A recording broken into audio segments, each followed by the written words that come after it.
ഞാൻ ഇങ്ങനെ നോക്കിക്കൊണ്ട് ഞാനിപ്പോ അവിടെ വന്നിട്ട് ഞാൻ പഠിക്കുമെന്ന് എനിക്ക് ആഗ്രഹം ഉണ്ടായിരുന്നു. അത് ബിഗ് ബോസ് നടത്തി. ഓക്കെ, നമ്മുടെ ബിഗ് ബോസ് ജേർണിയിൽ ഏറ്റവും നമുക്ക് എല്ലാവർക്കും ഓരോരോ ഫേവറേറ്റ് കണ്ടസ്റ്റൻസ് ഉണ്ടാവും. അതുപോലെ ആ ഒരു ബിഗ് ബോസ് ഹൗസിൽ ഏറ്റവും ഇഷ്ടപ്പെട്ട ഒരു ഫേവറേറ്റ് പേഴ്സൺ ആരാ, എന്തുകൊണ്ട്? ഫേവറേറ്റ് പേഴ്സൺ എനിക്ക് അത് അങ്ങനെ ഓരോരുത്തർന്ന് പറയാൻ പറ്റില്ല. ബിക്കോസ് ഇപ്പോഴത്തെ എല്ലാ ഈ സീസണിലുള്ള കണ്ടസ്റ്റൻസ് എല്ലാവരും വന്നിട്ട് ഓരോരോ പേഴ്സണാലിറ്റിയാണ്. ഓരോരുത്തരും ഓരോരോ ഇതില് ഒരാളെന്ന് എനിക്ക് അറിയില്ല എങ്ങനെ പറയണമെന്നറിയില്ല. എന്നാലും ആ ഒരു പേഴ്സണൽ ഫേവറേറ്റ്സിൽ നിന്ന് ഒരാൾ ഫേവറേറ്റ് ഇപ്പൊ എന്നോട് ചോദിച്ചാൽ I think I tell Arjun only.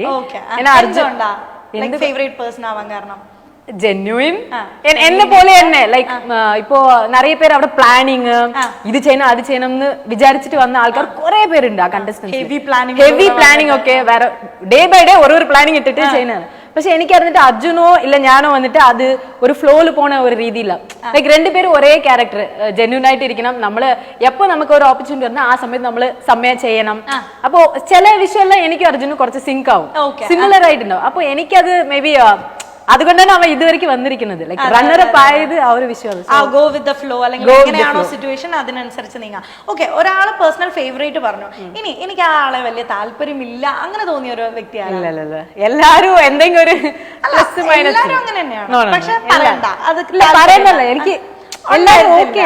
അത് ഭയങ്കര നല്ല കാര്യം ഇതായിട്ടില്ല. ആൻഡ് ആ ഒരു ബിഗ് ബോസ് ജേർണിയിൽ ഏറ്റവും മറക്കാൻ പറ്റാത്ത ഭയങ്കര ഹാപ്പി ആയിട്ടുള്ള ഒരു മൊമെന്റ് ഏതായിരുന്നു?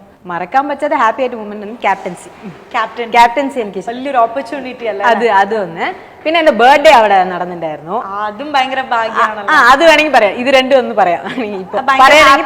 ഒരു സംഭവം ആൻഡ് ഒരുപാട് സങ്കടപ്പെട്ട അല്ലെങ്കിൽ ബിഗ് ബോസ് ഹൗസിൽ ഇങ്ങനെ ഒരു സംഭവം നടന്നല്ലോ എന്ന് പറഞ്ഞിട്ട് അങ്ങനെ ഒരു സാഡ് മൊമെന്റ് അതേതായിരിക്കും? സാഡ് മൊമെന്റ് ഞാൻ എവിക്റ്റായ ദിവസം പറയാൻ പറ്റുന്നു. ഞാൻ ഒട്ടും പ്രതീക്ഷിച്ചിട്ടില്ല. എനിക്ക് അറിയില്ല, മാത്രല്ല കുറെ പേര് പ്രതീക്ഷിച്ചില്ല. അത് ഞാൻ വെളി വന്നിട്ടാണ് അറിഞ്ഞത്. ഇപ്പൊ ഉള്ളിലുള്ളവർക്ക് അറിയണ്ടോ ഇല്ല നമുക്ക് അറിയില്ല. പക്ഷെ വെളി വന്നിട്ട് നോക്കുമ്പോൾ എല്ലാരുമേ അവിടെ ലൈക്ക് ഷോക്കാണ്. അതിങ്ങനെ പെട്ടെന്ന് മിഡ് വീക്കിൽ ശ്രീതു പോയി എന്നൊരു ഷോക്ക് ഉണ്ടായിരുന്നു. ബട്ട് സ്റ്റിൽ അത് എനിക്കത് ഒട്ടും പ്രതീക്ഷിക്കാത്ത ഒരു വിഷയം. അത് പലർക്കും അങ്ങനെ തന്നെ ആയിരുന്നു. കാരണം എവിക്ഷൻ എന്ന് പറയുമ്പോൾ, പക്ഷെ ആ ഒരു എവിക്ഷൻ ഭയങ്കര സിനിമാറ്റിക് ഫ്രെയിം ആയിരുന്നു. കാരണം പുറത്ത് ഹെവി ആയിട്ടുള്ള മഴ, കരഞ്ഞുകൊണ്ട് ശ്രീധ ഒരു കൊടയൊക്കെ പിടിച്ച ഒരു ഹീറോയിൻ നടന്ന പോലെ പോകുന്നു, ആൻഡ് നിറ കണ്ണുകളോടെ നിൽക്കുന്ന അർജുൻ. അതിനിടയ്ക്ക് അത് ഭയങ്കര ഒരു രസമുള്ളൊരു ഫ്രെയിം ആയിരുന്നു കേട്ടോ, ടു ബി ഓണസ്റ്റ്.